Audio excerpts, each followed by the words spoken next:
బాహ్య క్రైస్తవుడు యేసు బొమ్మను చూపిస్తాడు. అంతరంగ క్రైస్తవుడు వాక్య సారాంశమును చూపిస్తాడు. వాక్య సారాంశము నేనే అన్న సత్యమై ఉన్న యేసును చూపిస్తాడు. బాహ్య క్రైస్తవుడు యోహాను సువార్త 14:6 చూపెడతాడు. అంతరంగ క్రైస్తవుడు 119వ కీర్తన 160వ వచనం చూపిస్తాడు. అక్కడున్నది ఇక్కడున్నది యేసే. ఇది తేడా. దేవునికి మహిమ కలుగును గాక. మీరు ఏ వచనం ప్రకారమైన సత్యాన్ని చూపెట్టేటువంటి వారో దాన్ని బట్టి తెలిసిపోతుంది. ఇక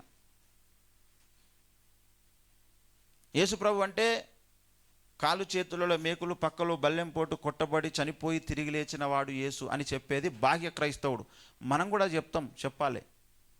ఇంకో కొంచెం లోపలికి పోయి చెప్పాలి. అదేమిటంటే వాక్య సారాంశమే సత్యము, దాని ప్రకారము జీవించినటువంటి వానికే జీవ కిరీటం, సంపూర్ణ రక్షణ వానికి వస్తుంది. సత్యమును నమ్ముట వలన రక్షణ కలుగుతుంది. అది ఆ రక్షణ పొందాలి మనం. ఇది అంతరంగ క్రైస్తవుడు చేసే సువార్త. అందుకే అంతరంగ క్రైస్తవులు చాలా తక్కువ మంది ఉంటారు, బాహ్య క్రైస్తవులు ఎక్కువ మంది ఉంటారు. ఎందుకంటే అది చాలా మంచిగా ఉంటుంది కాబట్టి. బాహ్య క్రైస్తవులకు ఎక్కువ బాధలు ఉండవు, అంతరంగ క్రైస్తవులకు నిరంతరం బాధలు ఉంటాయి. ఇప్పుడు పుట్టినప్పటి మన మెదడు పనిచేయడం ఆగిపోయిందా? గుండెకాయ ఆగిపోయిందా? ఊపిరితిత్తులు ఆగిపోయినాయా? కిడ్నీలు పనిచేయడం ఆగినాయా? పుట్టినప్పటి నిరంతరం చేయాల్సి వస్తుంది ఇవి పని. కానీ బయట చేతులు ఉన్నాయి, కండ్లు ఉన్నాయి, పెదవులు ఉన్నాయి. ఇవి 24 గంటలు పనిచేస్తున్నాయా? నిద్రపోయినప్పుడు పెదవులు మాట్లాడుతున్నాయా? కండ్లు చూస్తున్నాయా? చేతులు పనిచేస్తున్నాయా? ఈ బయటి వాటికి కాస్త రెస్ట్ ఉంది, కానీ లోపల ఉన్న వాటికి నువ్వు నిద్రపోయినా, మేల్కొన్నా, ఆటలాడినా, చదువుకున్నా, నువ్వు స్విమ్మింగ్ చేసినా, నువ్వు కూర్చున్నా, నిలబడ్డా, నిద్రపోయినా, ఏం చేసినా ఈ లోపల ఉన్న అంతరంగ లోపల ఉన్నటువంటి అవయవాలు నిరంతరం అవి పని చేస్తూనే ఉండాలి. ఎప్పటిదాకా? ఆయన వచ్చేంత వరదాకా, మనం పోయేంత వరదాకా. కానీ బయట ఉన్న అవయవాలు అవి కొన్నిసార్లు చేస్తాయి, కొన్నిసార్లు చేయయి. మనము అంతరంగ క్రైస్తవులమైతే మనము నిరంతరము ఒకే విధమైన పని చేస్తూనే ఉండాలి. గుండెకాయకు వేరే పని ఉంది ఏమన్నా? ఎన్నిసార్లు చేయాలి సార్ ఈ పని, నాకు వేరే పని అప్పగించి జరిసేపు అని అన్నదనుకోండి, గుండెకాయ అయిపోయింది వాని కథ. స్టార్టర్ ఆఫ్ చేస్తాడు దేవుడు, అయిపోతుంది. మెదడు ఊకి ఏం ఆలోచించాలి సార్? ఒకసారి రక్తపు పంపింగ్ చేస్తా అన్నదనుకోండి, అయిపోయా కథ వర్షం. వీడు ఏమేమో తాగుతున్నాడు సార్, ఈ కిడ్నీలు ఈ ఫిల్టర్ చేస్తుంటే నన్ను చేతలేదు అన్నయ్య అనుకోండి, కిడ్నీలు అవుట్, వీడి పని అవుట్. పరదేశులమో ప్రియులారా మన పురమిదిగాదిపుడు నిజముగా. ఏమంటే ఊపిరితిత్తులు గాలిని పీల్చుకుంటూ వదిలాలి. ఈ పని వద్దు సార్, నాకు ఇంకో పని అప్పగించి అన్నది అనుకోండి, కథం అయిపోయా. మనకివ్వబడినటువంటి పని ఎప్పుడు ఒకే తీరుగా ఒకే విధంగా చేసుకుంటూ పోవాలి. దేవుడు మనకిచ్చాడు. అంతరంగములో ఉన్న అవయవాలకు ఉన్న బాధ్యత ఇది. దేవునికి మహిమ కలుగును గాక. ఎప్పుడు ఇదే పని అన్నది, ఎప్పుడు ఇదే పని. సైతాన్ గడట అంటాడు అనమాట. మరి ఇది కాకపోతే ఇంకేది ఉంటుందిరా? సైతాన్, నేను లోపల అవయవాన్ని ఎప్పుడు ఇదే ఉంటుంది, నాకు పని మార్పు ఉండదు, అది చాలా ముఖ్యమైన పని ఏమండి అని మనం చెప్పుకునేటట్టుగా తయారు కావాలి. ఈ క్లారిటీ మనకు ఉండాలి ఏమండి, ఈ క్లారిటీ నాకు ఉండాలి. అందుకే నిన్ను దేవుడు ఎక్కడ పెడితే అక్కడ నీవు ఉండి పని చేసినప్పుడు అక్కడ గొప్ప మేలు జరుగుతుంది కొద్ది రోజుల తర్వాత. మన శరీరంలో దేవుడు గుండెకాయని ఎక్కడ పెట్టిండు అక్కడనే ఉందా? అప్పుడప్పుడు కదులుతుంది అది అటు ఇటు. అప్పుడప్పుడు కడుపులకు పోయి, అప్పుడప్పుడు తలకాయలకు వచ్చి, అప్పుడు కాళ్ళలకు పోయి, అప్పుడప్పుడు చేతులకు పోయి వస్తుందా? దేవుడు నువ్వు ఏడు ఉండాలని పెట్టిండు, అన్నీ ఉంటుంది అది. అప్పటి నుంచి, పుట్టినప్పటి నుంచి కదులుతుంది అదేటన్నా? కదలదు. మొన్న ఒక ఆయనకు గుండెకాయ ఇటు దిక్కుందంట.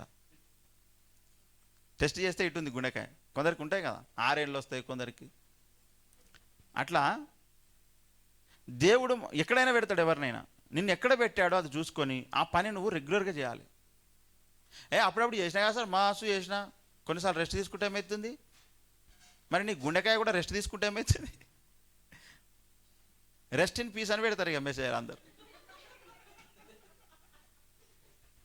ఏమండి? అందుకే నీకు అప్పగించబడినటువంటి పనిని నువ్వు ఆపడానికి వీలు లేదు. నాకు కూడా ఈ సేవ బంద్ చేసి వెనుకకు పోవాలని ఉంది, ఉండే కుదరది, కుదరదు అట్లా. ఎట్లా కుదురుతుందండి? మార్గం లేదు వెనుకకు పోనీకి. ఇప్పుడు పిల్లలు పెరుగుకుంటూ పెరుగుకుంటూ పెద్దగా అవుతారు. నాకు ఇంత హైట్ అవుడు ఇష్టం లేదు, కొంచెం చిన్నగా అవుతా అంటే ఎట్లయితావు? ఎట్లయితారు చెప్పుకుంటే? ఉన్నదా? మార్గం ఉందా? లేదు. అట్లనే మనం దేవునిలోనికి వచ్చి నిన్ను ఒక పొజిషన్లో దేవుడు పెట్టిన తర్వాత ఆ పొజిషన్లోనే ఉంటూ దేవుడు చెప్పిన పని చేసుకుంటూ పోవాలంతే. అంతే తప్ప నాకు ఇది కుదరదు, నాకు ఇది నచ్చుతలేదు అంటే నీ నూకలు అయిపోయినాయి భూమి మీద అనుకునుడే. నూకలు చెల్లిపోయినాయి. దేవునికి ఒక్కసారి నీ మీద చాలా ప్రేమ వేసింది అనుకో, అయిపోతే నీ అడ్రస్ మారుతుంది. కుమారుడు చాలా ఇబ్బంది పడుతున్నాడు ఈ పని అప్పగించినందుకు. సరే రా కుమారుడా, నీ పనిలో ఇంకోళ్ళని పెట్టుకుంటా, చలో వచ్చేసాయి నా దగ్గరికి వచ్చేసి అన్నాడు అనుకో, కథం అయిపోయింది. చుట్టాలందరూ వస్తారు ఇంటికి. చుట్టాలందరూ 2 సార్లు వచ్చిపోతారు. ఇక నువ్వు ఉండవు ఇంట్లో. ఒకసారి సమాజానికి, ఒకసారి జ్ఞాపకార్థ కూడిక, కథం అయిపోయింది. కాబట్టి అలాంటి మార్పులు రాణించుకోవద్దు. దేవా నన్ను ఎక్కడ పెట్టావు, నాకేం పని అప్పగించావు, నేనేం చెయ్యాలి అని ఒక స్థిర తీర్మానము కలిగి ఉండాలి. మనం తెలుసుకొని ఉండాలి. మనం తెలుసుకొని ఆ చొప్పున చేసే వాళ్ళముగా మనం ఉండాల్సిన అవసరం ఉన్నది. ఏమండి? అందుకే దేవుడు ఆయన చాలా జాగ్రత్తగా, దేవుడు తొందరపడడు, ప్రశాంతంగా అన్నిటినీ ఆయన పరిపాలిస్తాడు, ఏలుతాడు, చూస్తాడు, గమనిస్తాడు.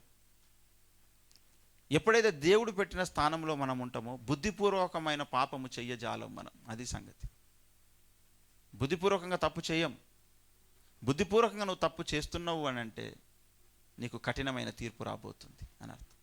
అందుకే ప్రభు మనందరికి చెప్పాడు, ఇక పాపము చేయకండి, బుద్ధిపూర్వకంగా ఇక పాపం చేయకండి. వద్దు వద్దు, చాలా డేంజర్ అది, చాలా చాలా చాలా డేంజర్. ఏమండి? మరి దేవుని నామతే ఏం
ఆయన తనను తాను తగ్గించుకొని ఈ లోకంలోనికి వచ్చాడు.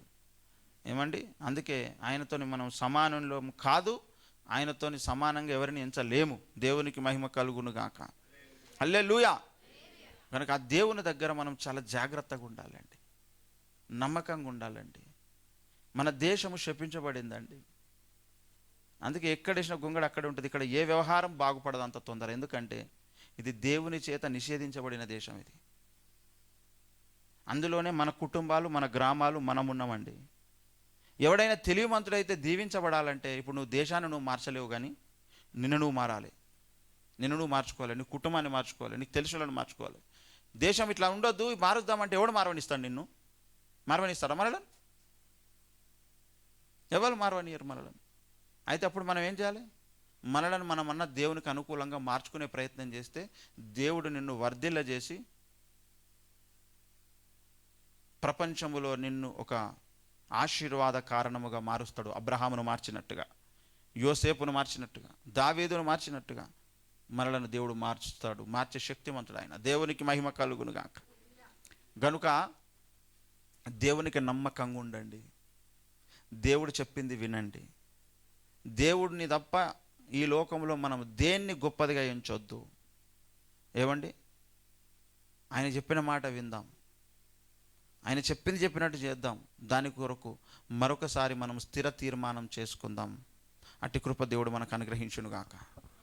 ఆమెన్. ప్రార్థించుకుందాం రండి. దయచేసి మోకరించి ఎవరికి వారు ఒక మాట ప్రార్థన చేయండి.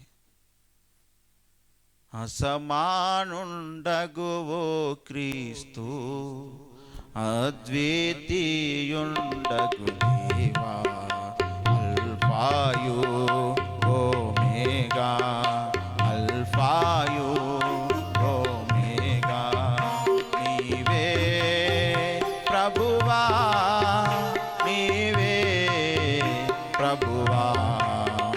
అసమానుండగు ఓ యేసు, అద్వితీయుండగు దేవా, అల్ఫాయు ఓమేగా, అల్ఫాయు ఓమేగా, నీవే ప్రభువా, నీవే ప్రభువా. అసమానుడండి మన దేవుడు. ఆయన మనల్ని క్షమిస్తున్నప్పుడే క్షమాపణ పొందుదాం, ఆయన దీవిస్తున్నప్పుడే దీవెన పొందుదాం, ఆయన ఆశీర్వదించినప్పుడే ఆశీర్వాదం పొందుదాం. అయ్యా నన్ను మన్నించు దేవా, నన్ను క్షమించు దేవా, కనికరించు దేవా అని మనం దేవుని దగ్గర మనం అందరం కూడా ప్రార్థన చేసుకుందాం. దేవుడు అంటున్నాడు,